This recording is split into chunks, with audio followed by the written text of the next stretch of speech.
Hi everyone, welcome to the latest volume of Drawn and Cornered. To celebrate this new season, we've partnered with Aftershock Comics to create a special limited edition variant cover for Undone by Blood or The Other Side of Eden #1 by legendary artist Francisco Francavilla. Check it out.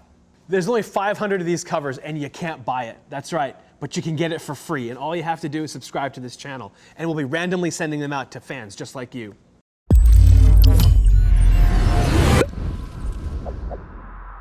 Welcome to Drawn and Cornered. Our guest today in the drawing chair brings a wealth of experience from the realm of editorial and children's book illustration, but is a brand new talent in the world of comic books and graphic novels. Michelle Mee Nutter's artwork has been recognized by the Society of Illustrators, Creative Quarterly, and 3x3 Illustration. But her latest project is the touching and wonderfully drawn children's graphic novel Allergic, coming out through Scholastic this year. If you or your kids can't get enough of books like Smile and Roller Girl, Allergic is one you won't want to miss. Michelle, we're thrilled to have you with us on Drawn and Cornered today. Thanks so much for having me. I'm so glad that I get to sit and chat with you about it. Oh, absolutely. It's a pleasure. Can you please tell us what it is that you're going to be drawing and what charity that this will benefit? Yes, of course. So I'm going to be drawing the galaxy's favorite toddler, Grogu, or Baby Yoda. And then my charity will be for the LGBTQ Freedom Fund. Excellent. That's a great choice. We've supported that charity in the past before, so that's awesome. I wanted to ask you, where does your love of children's book and illustration stem from? Were you a big reader as a kid? Yes, I really loved the series of Unfortunate Events and His Dark Materials. I loved those books growing up. And then I loved Calvin and Hobbes. That was my go-to comic. I loved the adventures that the two of them got into. And I was very big into tigers as well. Calvin and Hobbes is definitely an often cited influence from a lot of comic creators.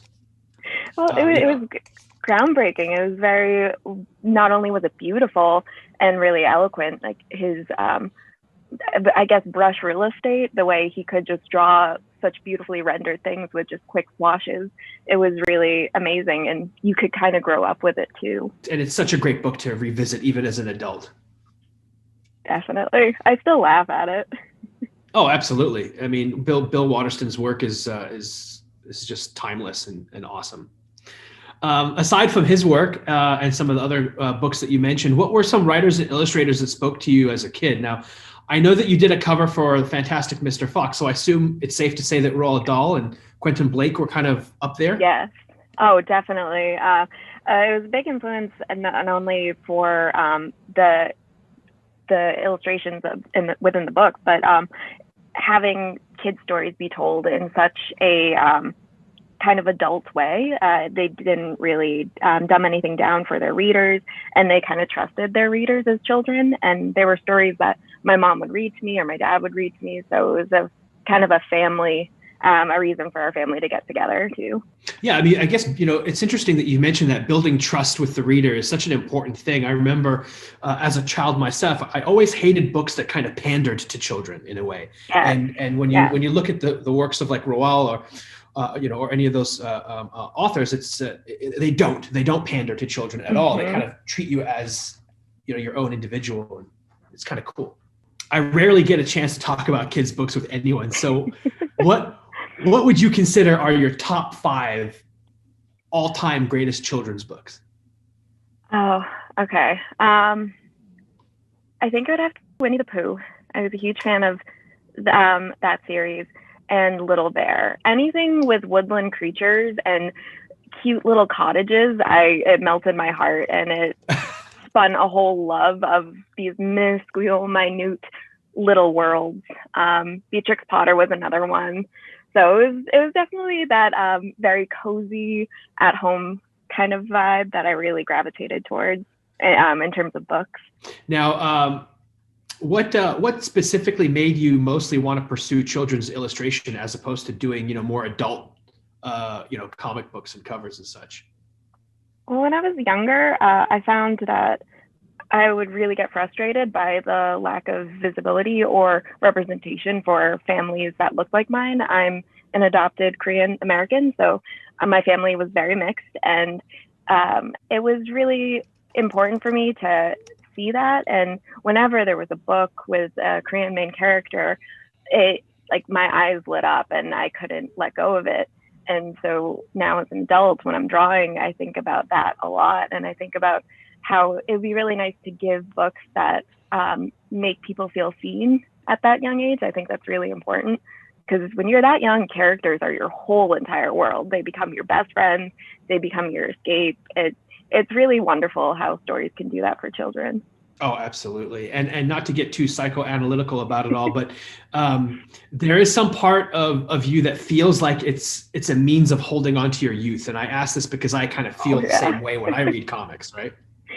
Definitely. It's a way that I can be a kid still and never have to grow up and never get boring. It's really wonderful. Were you also into comics growing up too? I mean, if not, when did you sort of start finding that art form, and when did it become something that you thought you might want to try your hand at? So when I was younger, God, I want to say maybe 5 or 6, because I had an older brother. He was 5 years older than me. So any comics that he had lying around, I would pick up and really just focus on the art. I didn't really read a lot of the storylines, which writers are probably heartbroken over. But it was a lot of comic strips that were just in the newspaper. My dad would always get the newspaper every week, and I would just tear out the comics page. Calvin and Hobbes, I think, was my first true love, where I found it honest and earnestly. And then from there, it was a lot of animated shows and manga. That was really big as I started getting more of an independent reader kind of steps under my belt. Specifically, which ones? I loved Sailor Moon, which is a fan favorite for so many people. And I think that goes back to, being limited to what was available in our local library or bookstore. Or do you remember the store Suncoast USA? Yes. It was always in strip malls and things. But they had a lot of media from Japan, and I would just run to that section. There was a lot of Sailor Moon, Cardcaptor Sakura, Pokemon was also a big one. That was a good one. And Digimon. Cute. There are still. Oh, absolutely. And just so you know, that Suncoast still exists. It does. I haven't stepped foot in a mall in God knows how long. I just assumed they were long past forgotten, along with Blockbuster. Oh yeah, I mean, you would think so too. But yeah, a quick Google search has proven that Suncoast is still around. So, amazing. Who would have thought? Most of the artists we talk to on this show are specifically comic book artists, and they all seem to know that they wanted to draw comics from a very young age. But I'm curious for you, as a more design and book focused illustrator, how early of an ambition was this for you? I would always write comics and not really realize I was doing it. I had a hard time when I would be drawing, because I would always draw stories and make my own picture books. But I always found it really hard to pick which scene specifically to illustrate. And so I would end up drawing like 3 scenes per scene, almost as if. So I kind of was thinking more narratively like that without even realizing it. And then as I started getting more interested in drawing and manga, then I started writing about like my daily snippets, like daily lives and things like that. I wish I kept them, but they're all gone. Probably for the best. Very embarrassing. Oh no. I'm sure they're not that embarrassing. Now, you attended the Massachusetts College of Art and Design. How was your experience there? Do you think that you'd be where you are without art school? That's a tough one, because I actually went back to school later in life. I had gotten my bachelor's degree in Rhode Island right out of high school, and I started working as a designer for a few years. It was a 4-year program, but I graduated early, so I was lucky enough to just like jump out into work. And I was working as a designer, and I didn't like it, and I was contemplating getting my master's degree, but I found that there weren't a lot of illustration master programs, and I really wanted to do that. And so I decided to do something a little bit cheeky and get a second degree that was a 4-year program. And it probably was the best thing that I did for myself. So I think I'm a big supporter of art school in general. While I was a student there, I actually was able to enter into a competition that ultimately gave me the career I have right now. It was kind of this very surreal Cinderella story almost. Can you talk about that specifically? Oh, yeah. So there was a competition for the Society of Children's Books Writers and Illustrator Conference. It's a conference that happens twice a year, and it was just a call for entry. And so I submitted, and I was accepted. And the scholarship was you gain entry into the portfolio competition, and you get access to the conference, which is a week-long conference of panels and artists and so many creators, and you just get to network. And so I went not really knowing what to expect with my little tiny portfolio. And I met two wonderful people, my now agent and also Megan's agent. And she was trying to find an artist for Allergic. And it all came together quite nicely. And I remember reading the manuscript for Allergic on the way home on my flight back to Boston after the conference and thinking, I just have to be a part of this. And we made the pitch, and it kind of snowballed after that. Wow. I wasn't too sure what was going to happen. Like, we were expecting to wait maybe a few months before hearing back, and we got very excited hearing all the publishers that really were interested. And so it started a bidding war, which I never expected in my whole entire life would be a thing that would happen. but it happened very quickly. Yeah, especially for your first graphic novel, that's quite the feat. It really was. You've been doing freelance illustration for a while now. Since you were already working from home, I assume, how has the pandemic impacted you and your work specifically? Well, the funny thing was, I actually moved into a studio right before the pandemic hit. I literally packed up my whole entire art, like all my furniture, all my supplies, and moved into a specific artist studio. And then the pandemic hit, and then I had to move everything back.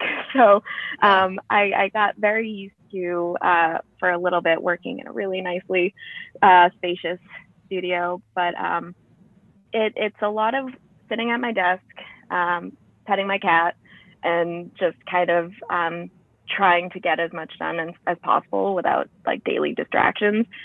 But it was always, the working has been the easy part for me. I think balancing work and life has been the harder part, because I could be drawing for 8 hours straight and not forget to eat, forget to drink water. So having people here to be like, hey, did you eat today? is really, really nice. Oh, no. You just get in the zone, right? Yeah, it's very easy to do so. And then, your perfectionism kicks in and you're like, oh, I have to redraw that line. It's not good enough. Now, being a freelance illustrator for books, editorial, and comics now, do you find yourself seeing drawing more as work? I know a lot of artists who find it can be hard to be doing what they love for a living, in that the fun stuff eventually starts to kind of feel like work.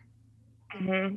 I struggled with that a lot, actually, because this past year working on Allergic, this was the most work I've ever produced. I think back to before, when I was in my undergrad or just on my own doing personal projects, how freeing it was to have time on my side. And it was the first time that I had so much work, such a volume of work in such a tight deadline. We had a very tight deadline that I was, happy to shoot for and jump for. And it worked out really wonderfully.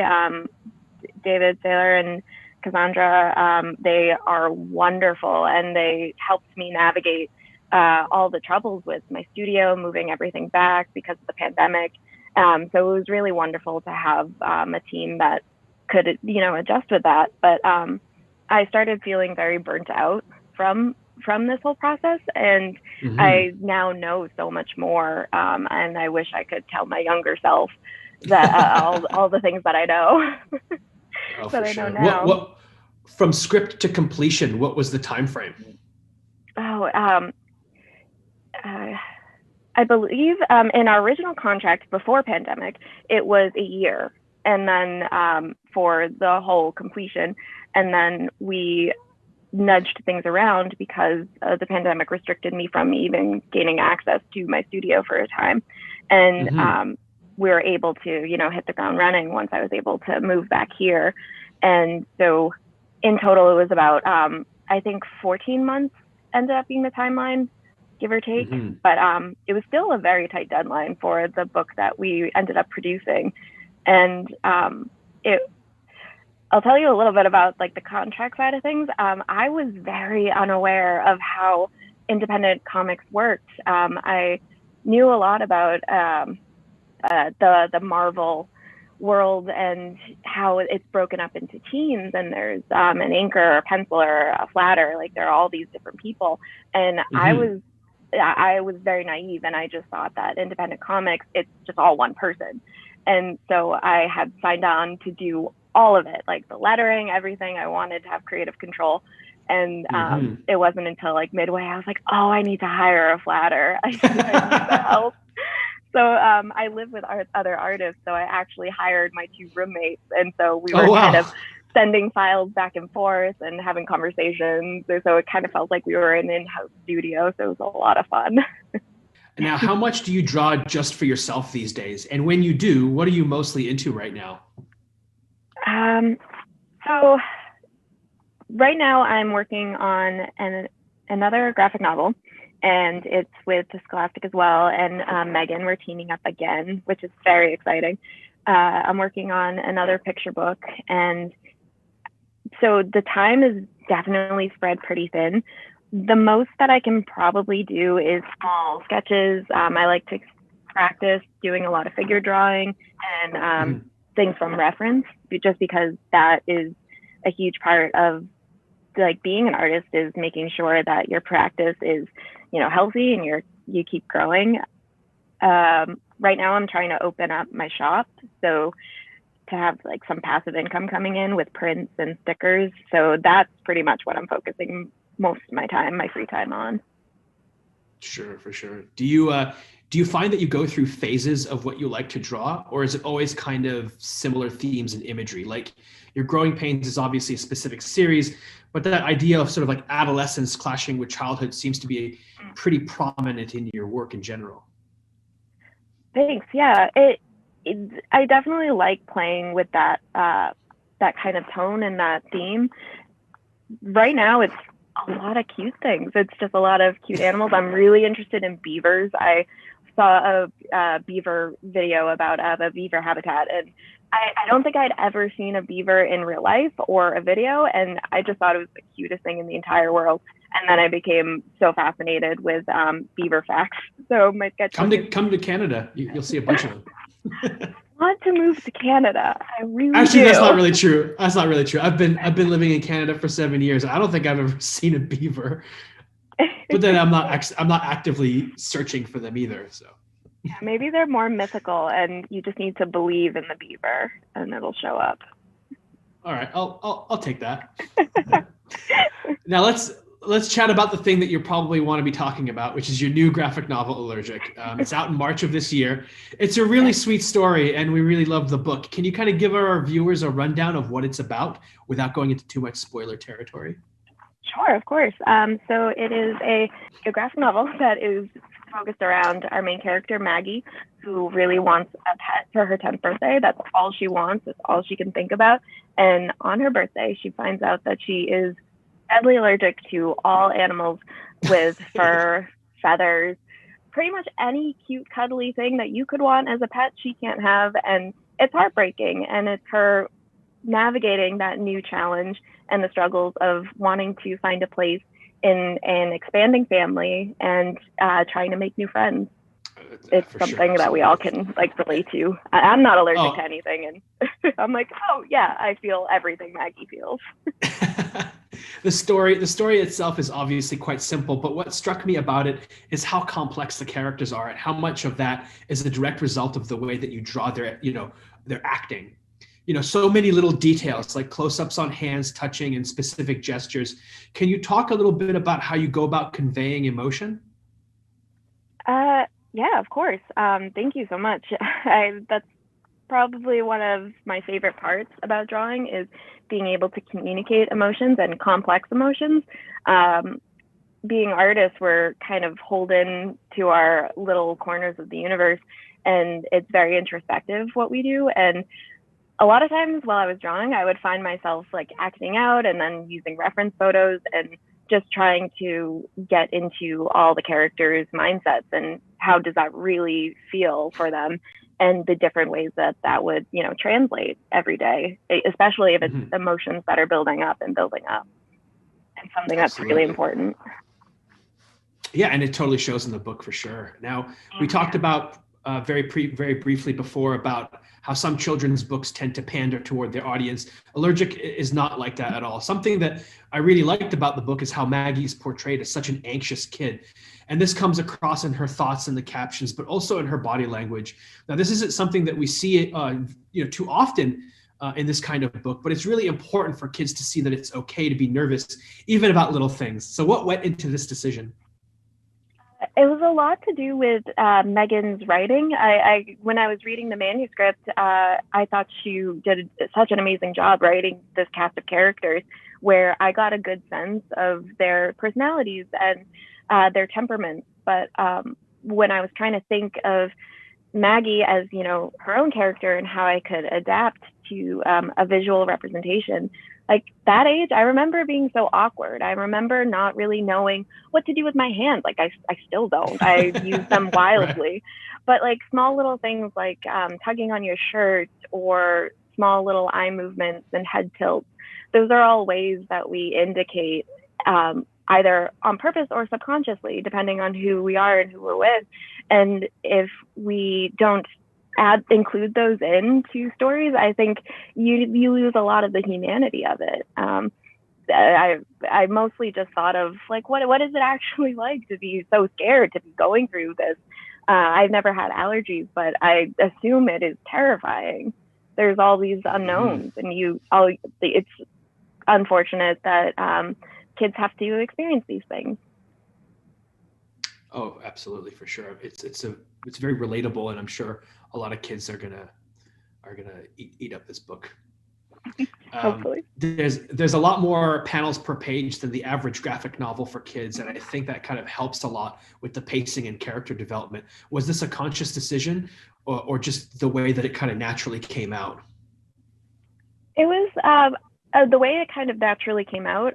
Megan wrote in the script a lot of panel suggestions, and of course, I had free reign to push and pull with that. But I really enjoyed the pacing of it, and sometimes I added more panels so I could have a beat where you see Maggie thinking, you see things that don't follow the text, and there were opportunities where I could zoom in on small little details like that to give you an emotional cue almost before Mhm. the actual text beat, if you will. So it was a little bit of both. It was very organic, though.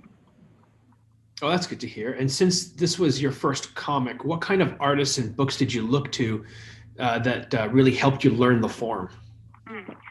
I really love anything by Vera Brosgol, Jen Wang, uh, Jillian Tamaki, Emily Carroll, Craig Mhm. Thompson. Like the list goes on, and it's very a lot. They're very memoir based too. Also, some of the inspirations that I was pulling from, and trying to tap into that genre specifically. But my love for the genre and the kind of young adult or young reader graphic novel started probably about a year before I this was even on the horizon. So I was really aiming for that reader specifically, the kids who were combing the bookshelves and trying to find that one for them. Mhm. Now, most of your work up until Allergic has been children's books and editorial illustration. But in a previous interview from a few years back, you mentioned how tackling a graphic novel someday would be a dream come true. So, how did you find transitioning from illustration pieces to sequential art? And was it the dream that you thought it would be? Oh, I wonder what an interview that was from. Dug in the archives. Uh, so It was very, very surprising. It still surprises me to this day that I got to do it. I feel there's definitely imposter syndrome happening because of the way that this came about and it being my first. It was a lot of unexpected twists and turns. And when I would be drawing anytime before this, I write a lot of small comics on the margins of my sketchbook, and they're basically just small snippets. So playing around with that format beforehand really helps me to kind of understand you can have multiple beats within a scene, and picking the right one is part of the skill of working with comics, because you have a before and an after beat. But what happens like 3 beats later? And so editing was a huge thing that I was learning and understanding. And as I was drawing the thumbnails, thinking, oh, well, maybe this moment should happen earlier on, and pacing, looking to other amazing creators to see how they kind of handle emotional pacing, and doing a lot of sketches. A lot of sketches was definitely part of the process that I wasn't anticipating, which is weird to say because comics, there's just so much drawing, but trying out different panels or different versions of the same panel, that was a big learning curve for me. And kind of understanding how much I can actually do in a day. In comparison to editorial, where everything's a quick turnaround time, comics is such a long format, and I can only draw so much in one day. So that was a big learning process. The interview in question as well, it was for Kid Lit Artists that you did in 2018. Perfect. Now, you spoke earlier about the unexpected things that you kind of encountered when doing a graphic novel, especially in wanting to do all of the things yourself. Are there any other sort of unexpected things that you kind of hadn't considered before? Did anything really sort of come at you and you're thinking, oh, wow, I didn't see that coming at all? That's new. I think the fatigue of not wanting to draw anymore. I think that kind of caught me off guard, because this was literally the dream, and it is the dream. It is amazing, but like you said earlier, it quickly became a job. This becomes a job, and so getting burnt out on that took me by surprise. And also the fact that I couldn't pull all-nighters anymore if things were getting tight on a deadline, or I really didn't do as much as I anticipated or planned for the day.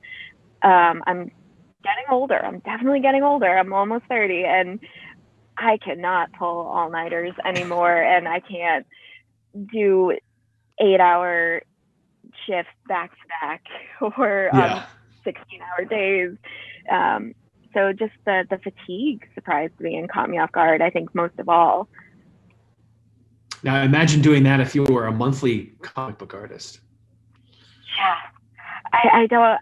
If my respect for comics was like way up here, it is just through the roof now, because it really is an experience that I will take with me forever for no matter what projects I'm doing. There's the level of respect for this craft is there's nothing parallel to it. And the amount of work and the artistry, it's heartbreaking a little bit. Now, what is some advice that you would give to the younger version of yourself who is about to start this book? Rest. Yeah. Work as hard as you can, but rest and take care of your arm. You rest it like you're an athlete, like you're an Olympic athlete and you have a job to do, and pay attention to your body and your needs while you work. And don't redraw that panel that you don't need to. Don't re-ink it, because you don't need, it doesn't need to be perfect. It's the small little things that you see, no one else will see. But it's hard. It's very hard to let go of that perfectionism. For sure, yeah. Now, Allergic is written by Megan Wagner Lloyd. You mentioned that you kind of met her agent first. Mhm. Most of the artists that we talk to work in monthly comic books, and so I would imagine working on a kid's graphic novel is quite different. So, what was your relationship with Megan like? Was there much contact, or was it mostly between you and the editor? It kind of went back and forth a little bit.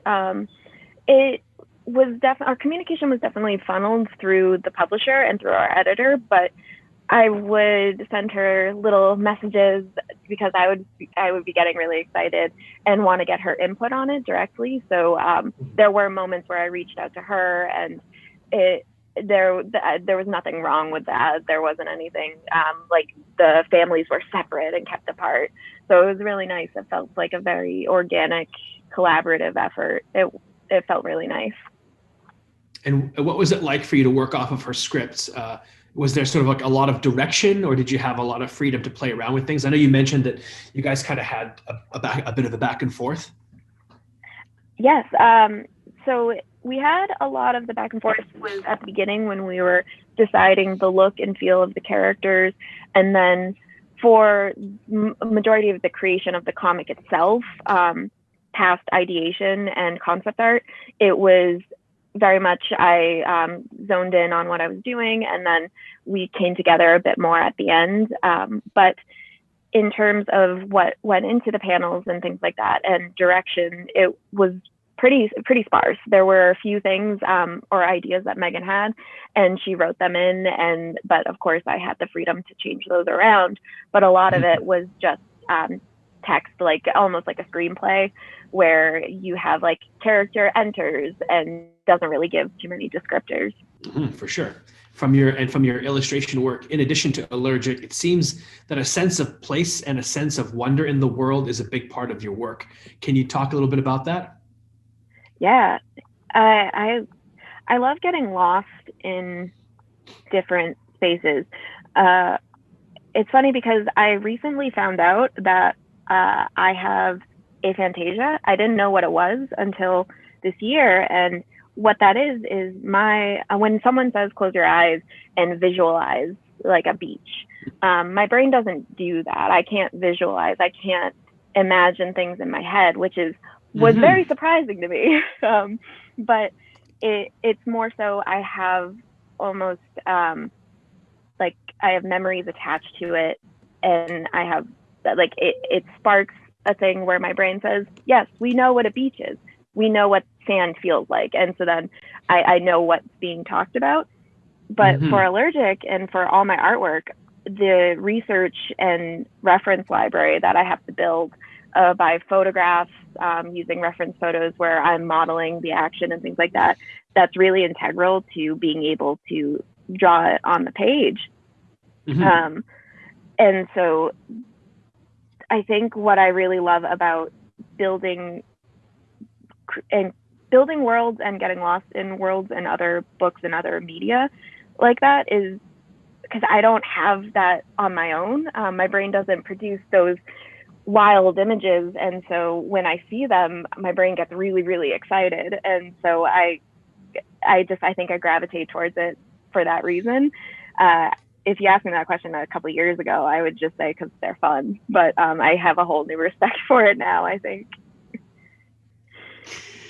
You mentioned that you're also going to be teaming up with Megan again for another book. Can you kind of tell us what that next project will be, or is it still a little secret? I think it still is a little bit secret, but what I can tell you is it is a world unto itself. It's not a sequel to Allergic, but it surrounds a main character living in a very crowded family. It is a very big family, and there are a lot of characters to draw. And it's a lot about finding your place, and the main character just really wants her own space, which I think we all can relate to. Oh, absolutely. Are you primarily focusing on the graphic novels now, or will we see any more book illustration in the future? I want to try and juggle both. I've been liking this longer format graphic novel and picture book kind of timeline I've been straddling for the past couple years.